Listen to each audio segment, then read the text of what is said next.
Hey, do you teach yoga? Have you ever trained to lead yoga classes, to be a yoga therapist? Have you ever owned a yoga studio?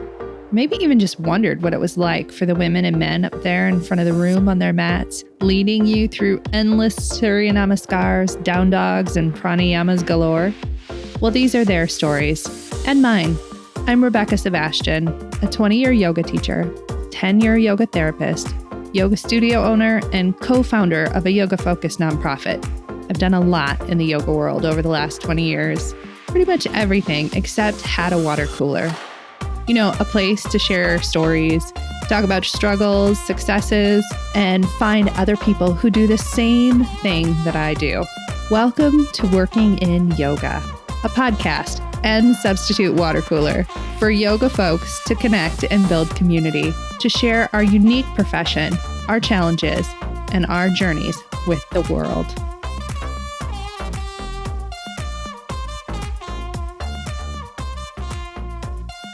Hey friends, welcome to Working in Yoga. This week I have Nyk Danu on the podcast, and Nyk is a yin yoga pro and yoga for misfits leader, and she and I for sure share one core value, that you can be both anti-establishment as a yoga teacher and decide that you want to make a sustainable living. We as yoga pros, we don't have to choose between staying true to ourselves and our teaching and making a living. I know if you go on Instagram, you see all those quote unquote yoga teacher advice gurus out there making funny reels with their pretty images on their pretty pages, with their pretty outfits. But if that isn't you, please take heart and don't worry. You can be yourself, find your people, and make money teaching yoga. Nyk and I also talk about the grief that we all have from our COVID years as an industry. I will say that about 2/3 of the way through our talk, Nyk references the challenges and grief of yoga studio owners and teachers, and we discuss how hard it is on communities to lose their landmark studios. Her comments just in that section are so worth the listen for the entire podcast, even though the rest she said is brilliant too. But I was moved just by listening back to them. We all need to take a collective pause to acknowledge how far we've come and how hard it was to get here. But before we get into our very interesting talk on money, marketing, and misfits, let me ask you to please subscribe to the podcast from wherever you're listening. It helps other yoga pros find us and share in our stories. Also, I would really love it if you signed up for the podcast newsletter. I really enjoy writing and connecting with all of you each Monday. And for the next week's letter, I am chatting about all things yoga teacher trainings. I think we all believe that we have solutions for our current YTT situation, but the truth is that we are just likely scratching the surface of the large issues that we have in our training arena. So go ahead and head to the show notes and find the link for that newsletter. And finally, thank you now and forever to Sunlight Streams, our sponsor for this podcast. Sunlight runs an online self-care blog and is hosting a series of self-care workshops that are yoga-based the first full weekend of 2024. Grab the details on the blog at www.thesunlightexperience.com/blog. Now, on to my conversation with Nyk Danu. Hey, friend. Welcome to Working in Yoga. Okay, this week we are going to talk all things counterculture and the friend Nyk. So Nyk, will you introduce yourself and tell everybody who you are and what you do? Sure. My name is Nyk Danu. I'm a yoga therapist, a yin yoga teacher trainer, a yoga business mentor, and of course, I also work with the general public as well. I teach what I call yoga misfits. So those are Gen X and sometimes early Y folks who don't feel at home in mainstream yoga circles. The alternative folks, the punks, the geeks, the introverts, the bookworms. I think I'm going to add neurodiverse to that list as well, because that's myself and it keeps coming up. So folks that could really benefit from yoga, but don't think they're yoga people and are intimidated by the fancy studios and the fancy pants and all of the things. And so that's who I work with. And more specifically, I really love helping people with persistent back pain and anxiety relief, simply because those are the two things that I've benefited the most from therapeutic yoga. How did you get interested in yoga to that particular group of folks? It took a long time actually for me to sort of identify them and then also just kind of claim them, um, which is kind of funny because essentially they're me before I found yoga. So really, it's like the ideal niche because it's who I was before I found yoga. Um, but basically, when I first started teaching yoga and I graduated my first teacher training program, I did go on a couple of studio interviews, but I didn't like the vibe, and the answers to some of my questions like, what do you cap your classes at? And they'd look at me like, cap? Now, just dear listeners, this was long before COVID.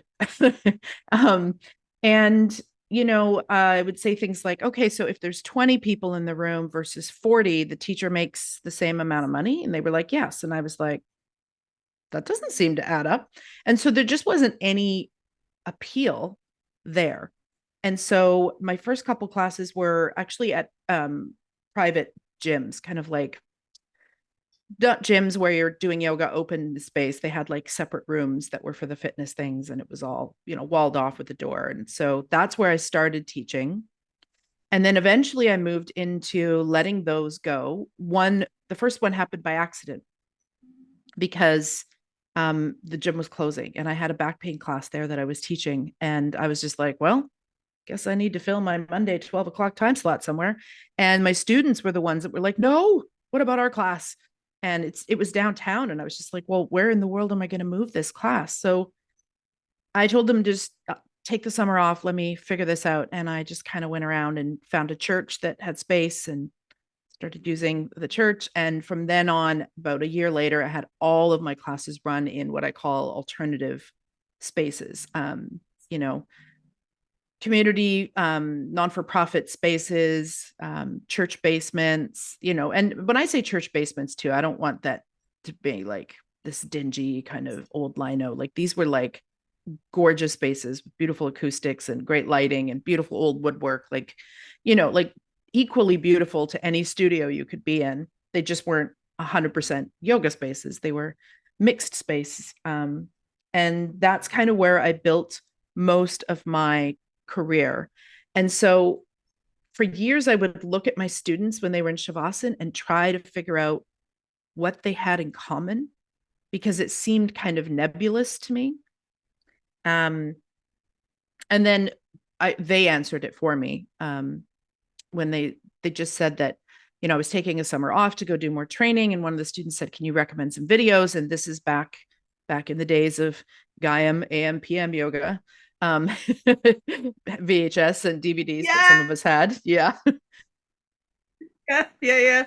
So I recommended a couple of those, and he said, "Yeah, but they don't teach like you do." And I was like, "What do you mean by that? Explain." And he said, "They don't teach for people who aren't flexible. They don't teach yoga for those of us that like aren't really yoga people." And so he kind of started me on that thread. I was like, that's what all of you have in common. Because I really was struggling because I had different genders, everything from kind of elder Gen X to like early Gen Y in there. And I was different tax brackets. And depending on the neighborhood I taught, like, so I just couldn't figure out, because we're oftentimes people think a niche is a demographic. And so I couldn't figure out from that perspective what these people had in common. And then when he said that, that kind of started that train of, okay, but how do I find a word to identify these folks? And I started with the rest of us, but that still didn't quite hone it because there is this sort of, I'm an ex-punk and I'm an alternative kid. And so I end up attracting people that are either like that or at least really okay with that. Um, and so the rest of us kind of was still almost too broad. And then I think I was just having a conversation with my bestie, and I said something about like, if my classes were filled with nothing but a bunch of misfits, I'd be so stoked. And then she was like, uh, bingo. I was like, that's it, misfits. So that's sort of how it came about. The back pain and the anxiety came from my own lived experience. So my very first yoga class, that's what hooked me to yoga. I didn't know I had anxiety back then. I thought I was just kind of prone to worry. And so that very first class, was the first time that my mind was focused on one thing, and I left completely hooked. So I always knew that that was one of the biggest benefits for me, but it wasn't until I was in my yoga therapy training that I started getting an inkling that like this could be something that I help people with. Um, and the back hair, I was a hairstylist before I became a yoga instructor, and so or yoga teacher for many years. So I had all kinds of stuff going on with my body that and I started doing back hair fairly early actually in my career. I did a lot of mentorship in back hair even in my first teacher training, even though it was weird because at the time I thought, oh, I don't want to specialize in anything, but I Yeah. still sought out the back hair to mentor for some reason. So obviously there was a part of me that knew better. How's your experience been as a yoga professional with yoga professionals? I have found those of us who are a little bit of misfit toys, myself, tended to have a hard time connecting with others, especially folks who were in it for fitness and bendiness and pretty pants and all of those things. Like, I always knew that part of the industry wasn't for me. Did you Mm-hmm. have a hard time finding other yoga like you, or no? Were there plenty where you were? There was plenty, yeah. But the difference is that when you are when you're part of the, I'm just going to call it the yogi verse, um, and you are into the, I just want to roll up to the yoga studio in my cute pants with my green smoothie and rock a yoga class and leave. If you're not that, which I'm not, although I do love me a good pair of organic cotton leggings as much as the next girl, but um, but when you are not in love with that model, and it kind of breaks your heart a little bit actually to watch something that you love and that has brought so much joy and peace and healing to your life be cracked up as like another air quotes workout. um so if that's not what you want to do, then it is a little harder because I had to kind of build my own ship. I couldn't just go to a yoga studio and say, hey, I actually don't want to teach most of your clients. I kind of want to do my own thing. And so, I mean, I just had to do my own thing. So so I had to set it up. So it wasn't hard to find them. Now, keep in mind, though, this was like early 2000s. I don't think that how I built my business is going to work for newer teachers because we're just in a totally different market. First of all, there was no social media, like at all. Yep. Um, there was internet and email, but it was people weren't. There was no Netflix. Like none of this culture that we currently are enmeshed in existed back then. So it was for me as simple as, oh, I have found a beautiful and inspiring location in this church. Yay, I have secured this location with my money. Now I will make posters and I will go around and hang them on telephone poles because I'm old school guerrilla marketing girl. And those classes will fill and they will send their friends. And then I will add more classes. Like that's literally how I built my business was put up posters, people inquire, they come to class, they bring their friend, their partner, their neighbor, et cetera, et cetera. And then before you know it, now I'm there. Now, since moving to where I live now and having to start over, it's very different than how it was back home, in the early 2000s. Posters are still highly effective. And I honestly think it's one of the things that yoga teachers undervalue, the impact of a well-designed color poster hung in a strategic location. Um, it's dirt cheap advertising and it works way better than social media. Um, so I do still think that some of these old school guerrilla marketing efforts totally work to build a business, but there's also we get distracted by the other things, right? Like the social media and so it almost feels like I probably spend twice as much time marketing my business now as I did when I was a new teacher. Yeah, I didn't market at all for probably the first 15 taught. And I, like you, I only had one studio class and I was in libraries and churches. I taught out of hospitals. I taught in a random spot that you could put a yoga class is where I taught. Mm-hmm. Before what I told you, like I actually taught at the space that used to have livestock auctions after my class. I mean, like seriously, because I live in the middle of the United States, right? Midwest. There is farm area here. Nobody talks about how we get wellness to rural people. I used to go communities and be like, look, the only place to teach is a place with livestock auctions. And I made great money, better money than I ever did running a studio, working that kind of business. But I think you're right. It's not like that anymore. Our industry changed. How do you think it's changed? Well, I'm going to just say an unpopular opinion now. Yay. Um, yeah, I got lots of those. Our market is far more saturated now. Back Yeah. when I started teaching yoga, if you said you were a yoga teacher, people were like, sorry, a what? What's your Yep. job? What did you say you, Yeah. what? Yeah. Um, Now, because there's so many, I mean, every studio pretty much has a teacher training program. And, we could, I mean, my rant about the 200-hour model of teacher training programs could be for a whole other episode. But because of that, it's like a factory system that we've got going here.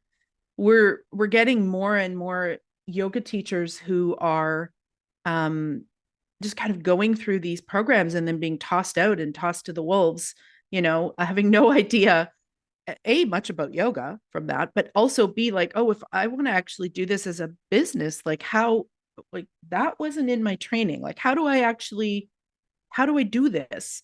Um, so that's changed. There's a lot more teachers. Now, when I say that the market is saturated, what I think it's saturated with is a specific kind of style of yogi. Um, it's saturated Yes. with 200-hour trained vinyasa flow teachers, or Yes. 200-hour hot yoga teachers.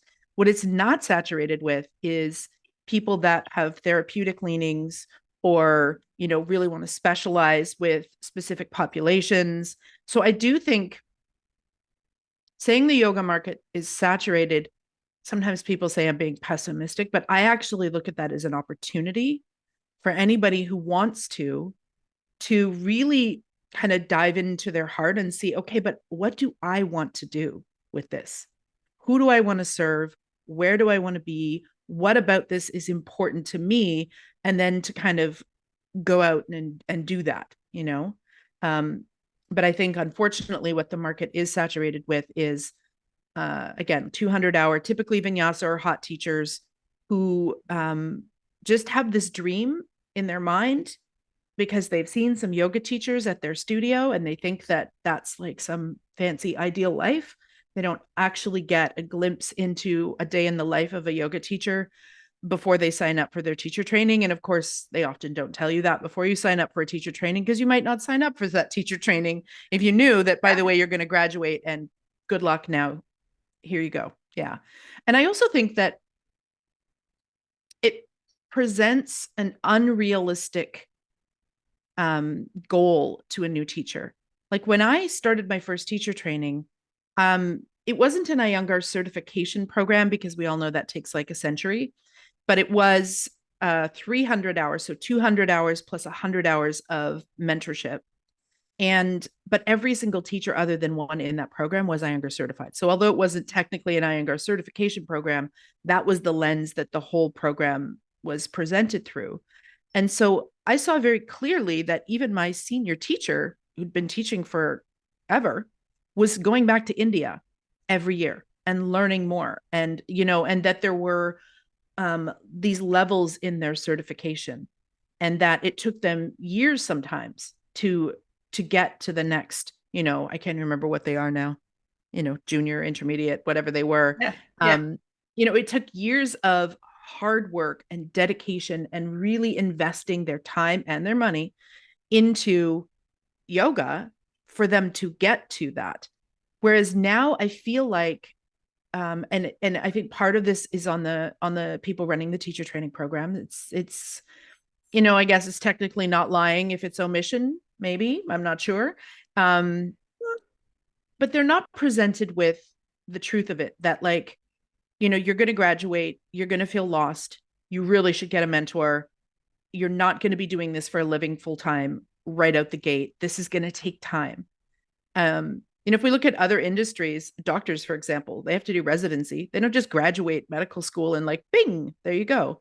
We've all seen in movies, I'm sure, journalists, that are starting with their local paper and basically they graduate and they just are coffee slave for the first 2 years. And then they somehow eventually get an opportunity to write a story and then it starts to build. But for some reason in our industry, it's presented like you just graduate your 200 hour, you get your fancy pants, probably for free because you're an influencer, and off you go, and that's not real life. No, it's not.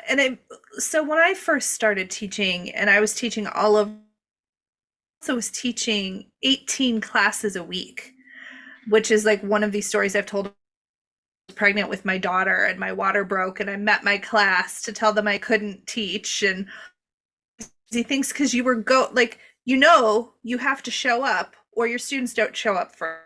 It's just the number one lesson is you have to show up. And that was the game at that time. There's not 18 classes a week worth of work for most yoga teachers.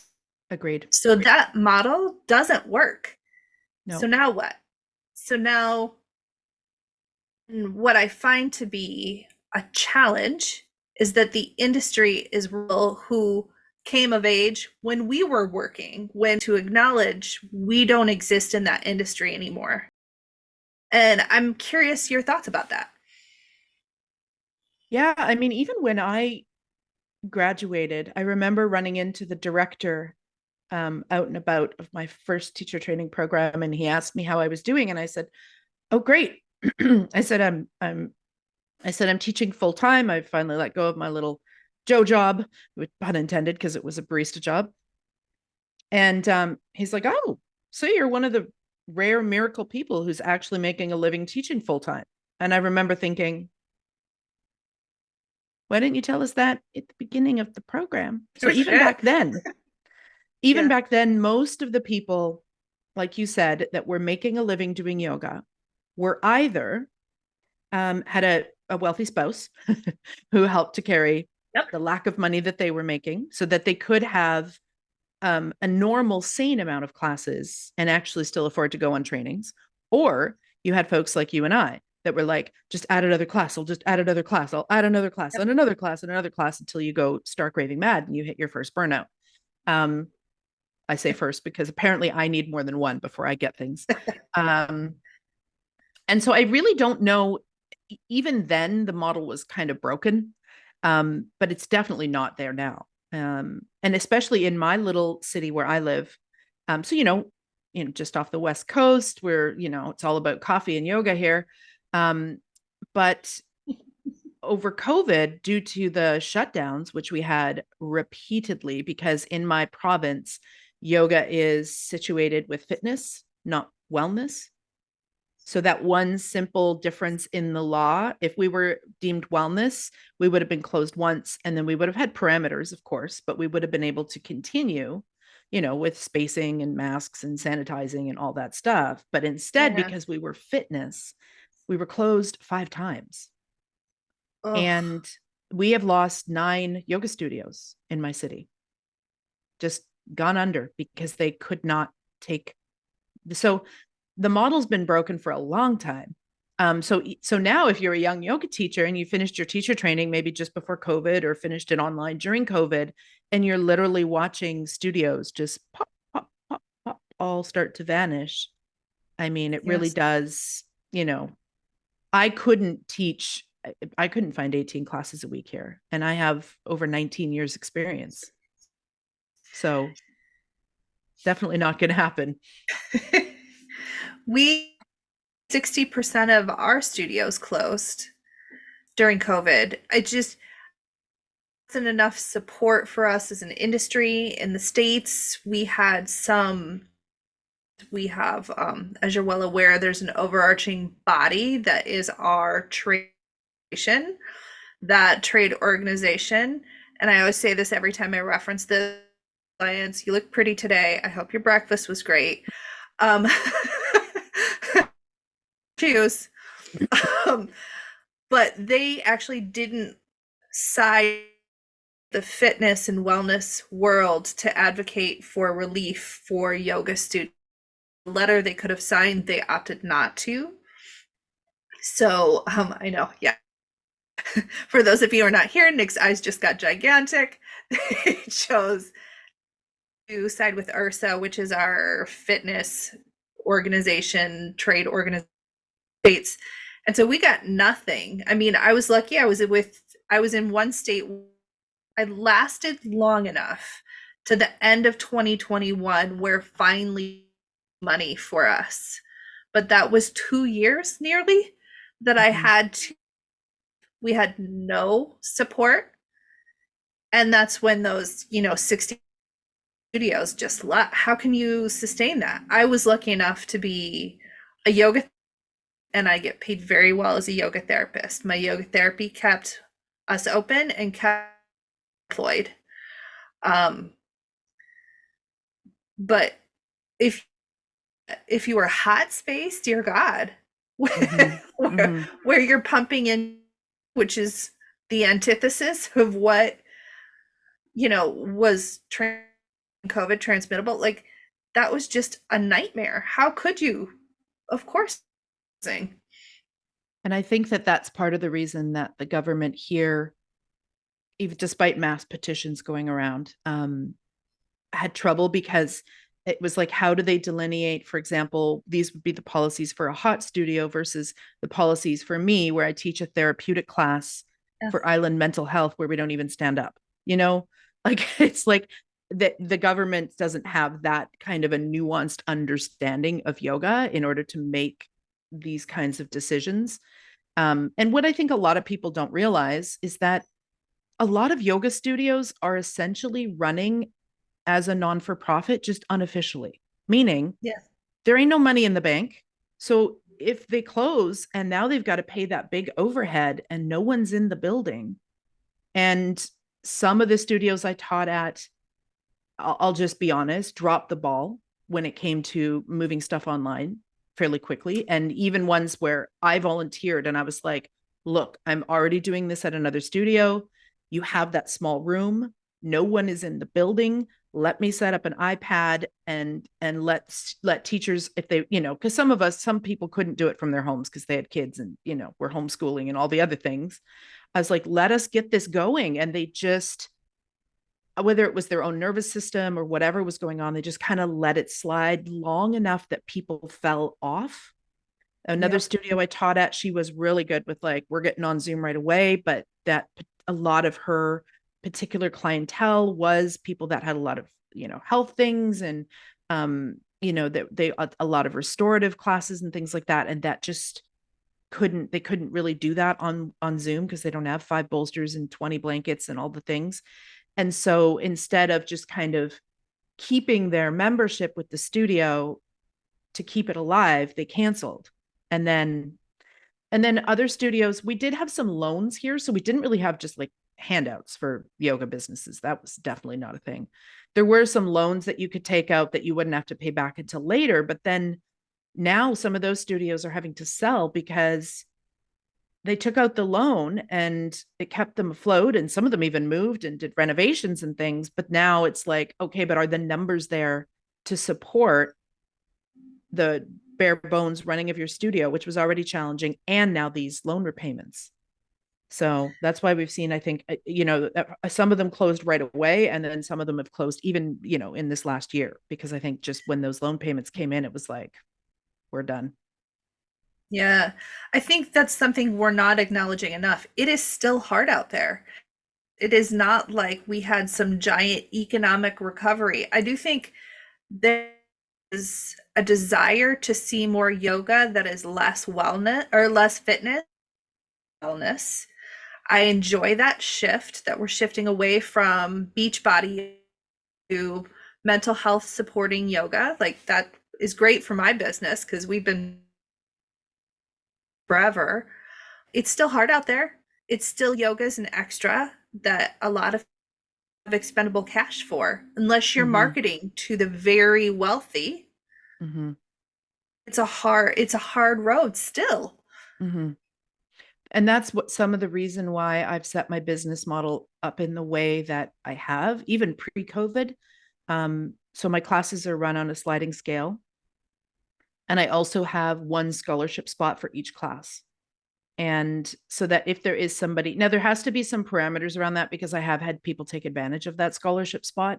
So I've had to put in some, like, an agreement, with that spot, because Yes. there is Yeah. only one per class. I have had people say they really want it and then they show up for two classes and I don't see them because, and I get it, mental health is an issue, but I need to, my classes, I do teach at one yoga studio. It's kind of my um exceptional unicorn to my rule of, like, I don't really teach in studios and I don't like drop-in classes. It's a very special place. So I do teach two drop-in classes there a week that are candlelight yin classes. Of course, they're therapeutic because once you are a yoga therapist, you see the whole world through that lens, but they're not Yes. marketed that way. So there's a huge amount of nervous system nourishment and all of that in there. It's not touted as a selling feature, but it's the same. um but I think that, you know, trying to make yoga accessible financially and still get paid as a yoga teacher, that is the tricky bit. Um, and Yeah. I certainly don't have all the answers. Um, but yeah, it was pretty brutal, whether it was as a studio or as a solo teacher, when you are looking at, you're sitting at home because you're closed once again. And meanwhile, people are all out at the mall shopping, and you're like, I could be helping Yeah. people, like, the world is suffering Yeah. right now, Yeah. you know? Um, and so, whether a solo teacher or a studio, I mean, our industry has been, at least where I live, has been devastated by this. So Yes. many studios have gone, so many yoga teachers are not teaching yoga anymore, or they've taken on a full-time job and they're teaching twice a week. And by the way, there's nothing wrong with having a job and teaching yoga. Sometimes I think if I was freaking smart, I would do the same, but I just can't, because this is in my, I've been teaching so long. It's like, Yes. I just, this is what I do. Um, so there's nothing wrong with that. In fact, sometimes that's smart because it does take some of the pressure off of your classes. But for those of us that are long term, old schooler teachers who, like, this is in our blood, this is what we do. It's been rough. Like, it's even I would say that a lot of students kind of fell off of their practice over COVID. Whether it was because they couldn't imagine how a Zoom class would be, and so they just didn't, or whether it was because sometimes, and we all do this, and I don't know the psychology of it, I would love for somebody to tell me. Sometimes we don't do in the moments where we really need the thing that we really need to do. Like, I really should be going for a walk right now because that's going to be better for my nervous system, but I'll do it after I return 10 more emails. And so I think there was a lot of that happening in COVID, where it's like people that were regularly doing yoga just kind of fell off. And then the longer the break is, the harder it is for them to come back. Because not Yeah. only are they, like, needing to come back, and they've lost their studio. So many of them just even finding somewhere now to go, and, like, but I had my teachers and my spot, and it's like, it's such a hard thing. There's so much grief still around it. And then, I'll see them sometimes Ooh. wandering into the one studio that I teach at, and I know them from other places I taught at that have closed. And as soon as they see my face, they just and they start crying. Yeah. So there's a huge percentage of people that haven't come back, which is also an issue. And that's something that I've been really struggling with. Like, how, I'm not interested really in reaching. I mean, it's fine if they come, but brand new people who've never tried yoga, that's great. But, like, I'm more like, hey, where are y'all? Like, I run into them on the street and they're like, oh, I'm so glad to run into you. Where are you teaching? And then I put them Yeah. on my email list and I send it to them, and I don't see them because it's like, it's almost harder than starting again the first time, because they also are bombarding themselves with the shoulds. Oh, I should have been doing this. And then there's some guilt and Yes. shame about the fact that they haven't been doing it. And then that makes it harder for them to do it. And not long ago in September, I sent out a a video in my newsletter going through all of this, like, and I used the analogy of the farmer's market. Like, I really love the farmer's market, but I haven't been back since COVID. And what if the farmer's market just closed because nobody was shopping there anymore? Now insert the word yoga, and just Yeah. said, like, I get it. I get that, like, it feels hard and you feel guilt and shame. And I'm like, you just got to let that shit go because yoga doesn't care. Yoga does not care No, how long it's been. Just come on back because you need it and yoga needs you. to highlight something you said. We are still grieving. Mm-hmm. There is and loss amongst us. Even I would say last year, studio sold that was one of I don't know if you ever watched the show Game of Thrones. Mm-hmm. Like like we had studios that were like the legacy house, all fought each other, just like Game of Thrones, and they all were all trying to take over each other's territories. But one of those legacy studios sold to someone else. Mm. Moment of grieving. Oh, it's for this person Mm-hmm. who lasted through so much of COVID. And it is, we are not what we were. Mm-hmm. Even if what we were was times it was, we are not that. We are building something new. And there is a loss there. There is Mm-hmm. a pause of we have to shift how we do everything. We lost 3 legacy studios. Yeah. Like, It's these were hubs in the community where people went and sat and had tea and chatted after class. And I think that that's sometimes, as much as I am kind of like a, hey, I prefer to do it in the church basement. And, but that's just because I like running my own show. Um, but as much as I feel that way, I also know that yoga studios are a second home for people. yes.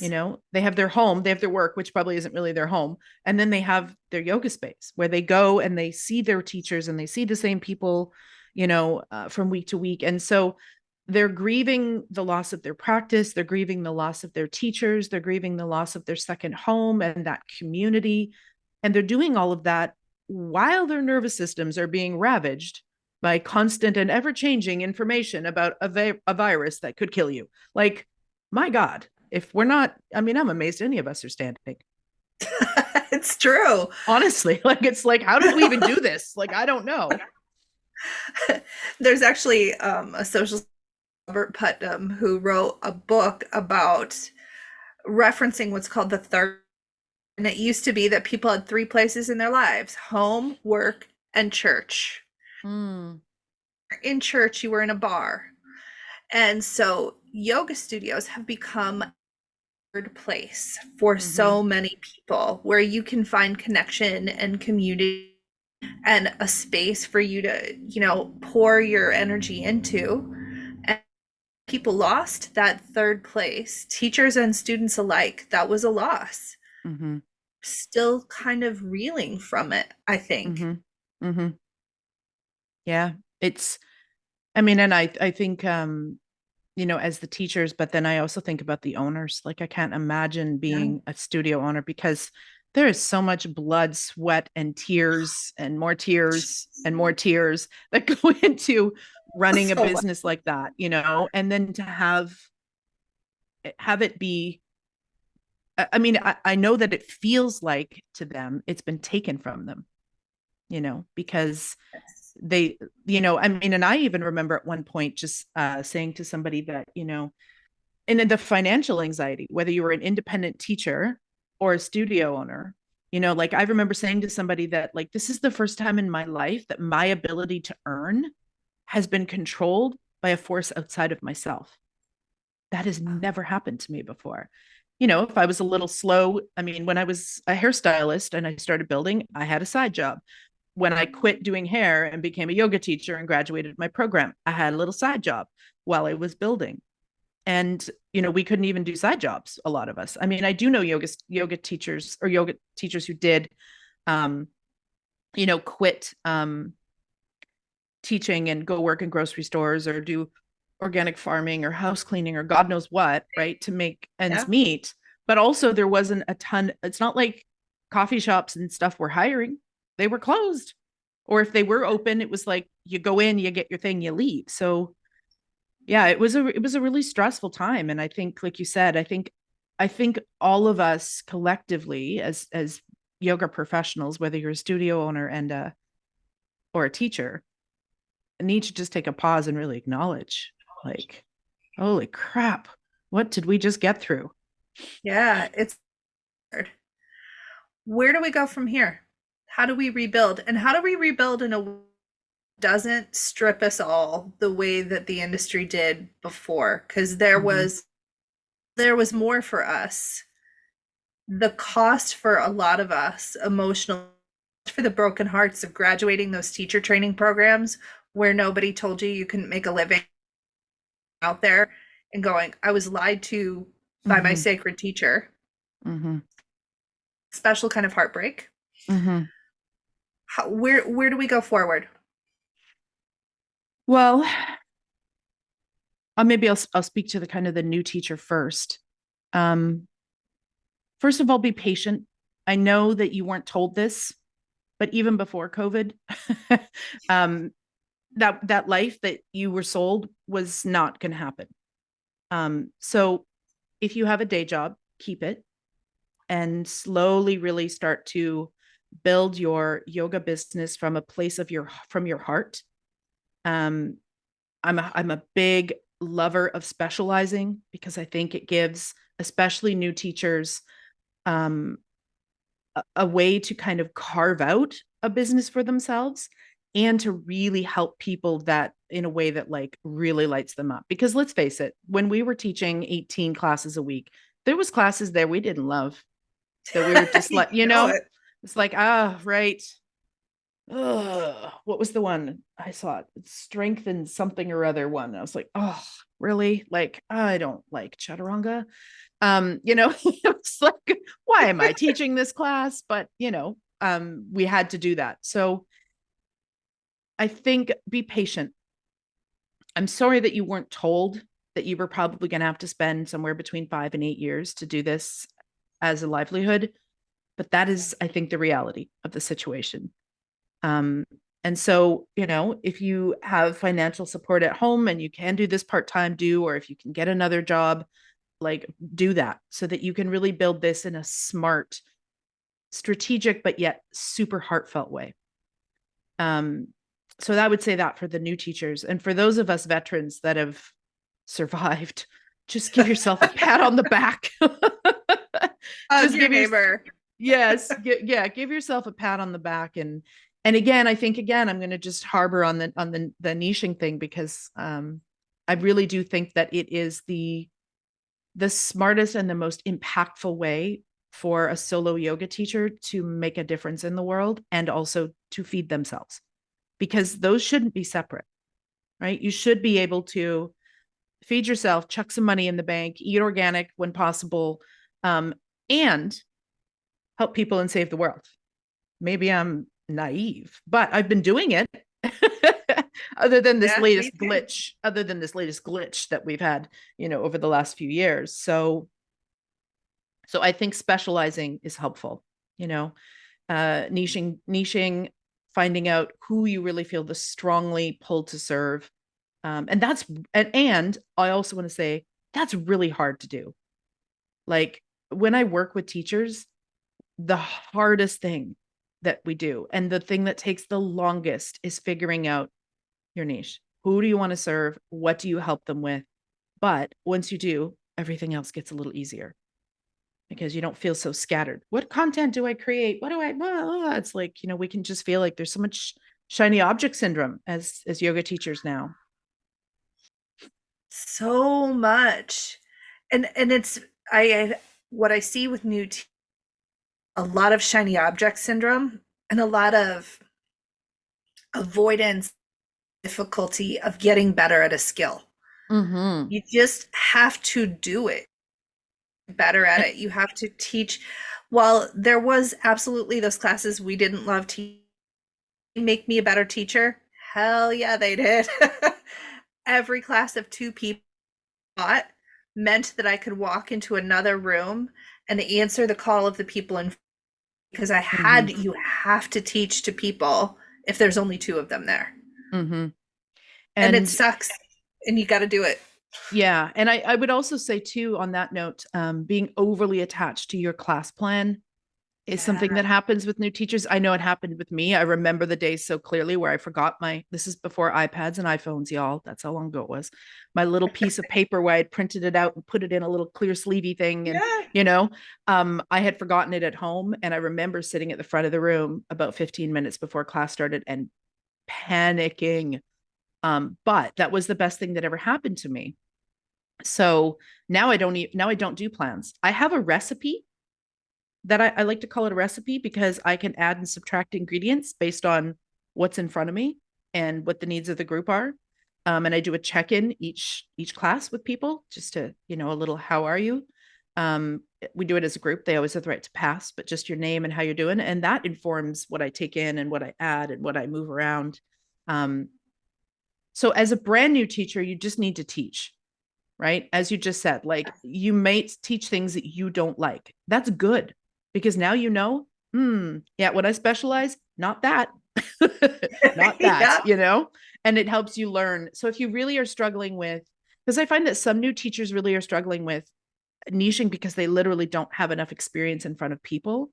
And so if Yes. that's you, you just need to teach. You teach everyone, you try everything, and then you start keeping notes. But like, what did I love about this? Nope, not that. Some yoga teachers, though, new teachers came into yoga because of a transformational experience that yoga gave them personally, or someone they love. Like I know I've worked with somebody, for example, who teaches yoga for Parkinson's because her dad had Parkinson's. Well, Mm. that's a no-brainer niche right there. Like Yeah. Yeah. you feel called to it based on your personal experience. So now you can go and do more study and. So I think there's kind of two ways that new teachers go. Those that had something about yoga make a massive impact for them in their own life personally or a loved one. It's an easy one to figure out. If their mother had breast cancer, for example, or if they're a cancer survivor, I mean, that's an obvious one.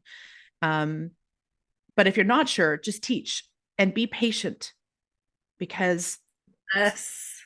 you don't want, as a brand new teacher, 20 classes a week that are full to the rafters. You might think you want that, but you will have a meltdown if that happens when you're a new teacher. You will stand in front of that room, and whether it's, humility, imposter syndrome, low self-esteem, I think those can be all tied together. Whatever will happen, you'll look at the group and you'll be like, oh no. Like, so be grateful for the classes where two people showed up because two people showed up to your class. And Yeah. you have an opportunity there to, like you said, to really kind of customize and hone and learn from those two people. What are their needs and what can you offer them? So yeah, I think that's where we go from there. And as far as the studio model, I don't know. It's so hard to say. Like, I just think, people used to ask me because I do have some business savvy. So they'd say, oh, do you want to open a studio? And I used to, before COVID, say, if I had a business partner with the exact opposite skill set from me, I would do it. Like someone who likes to keep books and that stuff. Like I can handle the marketing, I can make the space pretty, I can welcome the people. But I need somebody that can handle that kind of stuff that I'm not good at. So I used to say, if I had that opportunity, maybe. And then over COVID, I was just like, oh no, you could, no way. I can't imagine the stress that studio owners have had to do paying for a space that they can't use. I mean, just the anxiety level alone. So I think if you're a studio owner and you've survived, you might have to get creative, to kind of refill the coffers, so to speak, or to pay off those loans that you Yeah. got to stay open. Yeah. One free idea that I don't see any yoga studios doing, so I'm just going to put it out there for all of you to use, please. Have community nights that aren't yoga classes.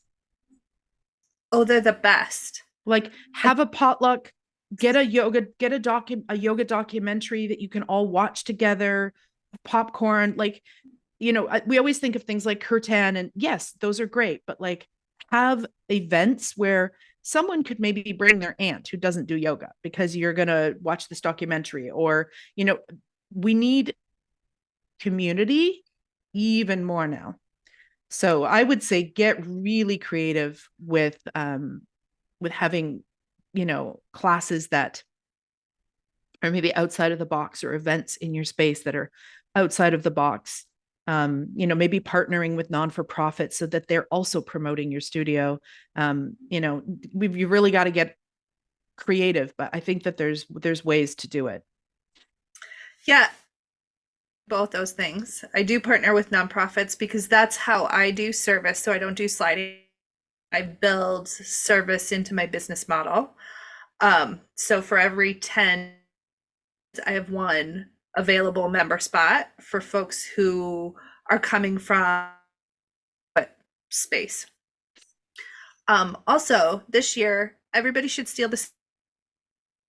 I did a murder mystery night at my studio, Ooh. and it was a members only event. I will tell you, ChatGPT wrote all the characters, and it was alarming how it nailed. It was like, write 25 characters for a murder mystery night.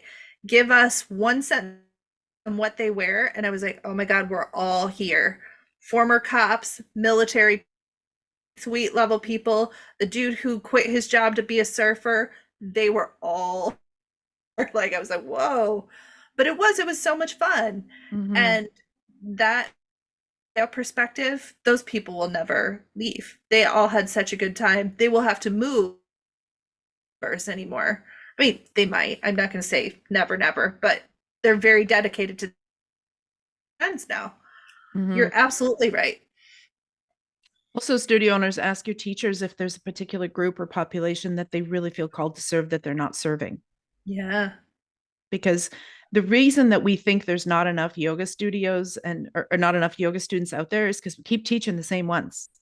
I know. It's like everyone's fighting for the same ones. It's like, there's massive amounts of people out there who aren't doing yoga because they think they can't do yoga, or they're not yoga people. I know because I teach them.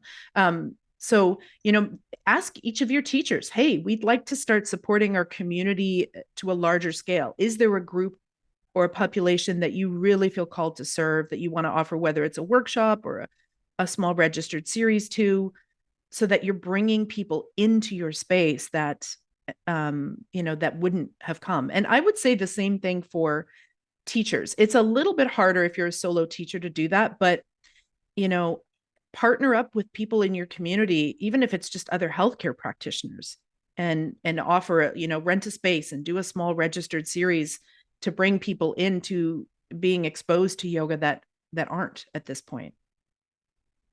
Yes. Only 12% of the population. And for some reason, we're fighting for that 12% instead of going after the 88 doesn't. That number needs to go way up. Yeah. Right? Yeah. Nyk, tell everybody where to find you. Yeah. So my website is nykdanu.com, nykdanu.com. From there, there's a little portal that'll say students or teachers. So if you're a teacher, click the teacher button.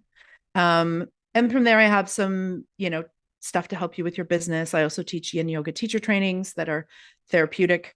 So if anybody's interested in that, they get all of that there.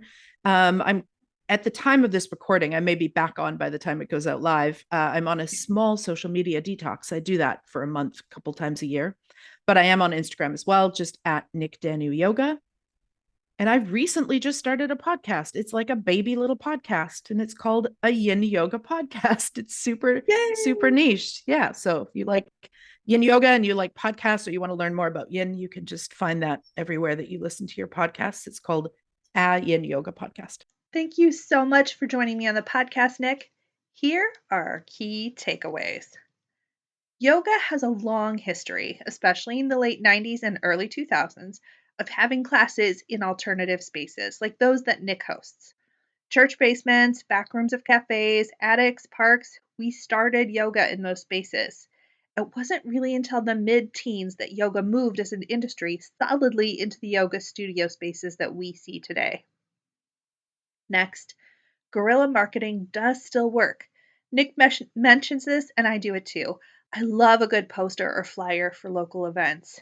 Don't necessarily put all your eggs in the social media basket, especially if you're looking for a diverse group of students in your classes. Your marketing needs to be just as diverse. The market is saturated is a complicated but somewhat true sentence. As Nyk says, the hot power vinyasa teacher market is quite full. But for those of us who have a more therapeutic leaning, there really is a true need for what we have. We got very little relief as businesses during COVID anywhere. So, for those of us who are still standing as businesses and business owners, we should be proud of ourselves. It will probably be another 5 years before someone asks me how my studio is doing, and I say something other than, well, we're still open, which folks I think feel is me being pessimistic, but to me is a reason to be proud. I am proud to still be here, and you should be too. When you see students who have fallen off their practice time with you, make sure you give some grace and support to them. It is often harder to get back into a practice than to get started. Grief is something we need to talk about. I know I've said it before, I did an entire podcast on this, but we have suffered so much loss as an industry in the last 3.5 years. Maybe you too lost a legacy studio in your area that meant something to you. We should truly pause and continue to acknowledge that loss. And finally, as Nyk said, you should be able to feed yourself, chuck money in the bank, eat organic whenever possible, and help people in the world. Yes, you absolutely should, without question. And I truly hope that we all dig in and build that yoga industry together. Now, next week on the podcast, I have a solo episode on yoga teacher training programs. I asked a heated question in a Facebook group of yoga studio owners and got some amazing answers about why we do or don't host YTTs in our studios and what the purpose of those YTTs serves for those studios. I think you will be surprised at what comes up. So let's make it a date together around the water cooler then, okay? Until next time, I am so grateful you are here. Thank you for listening.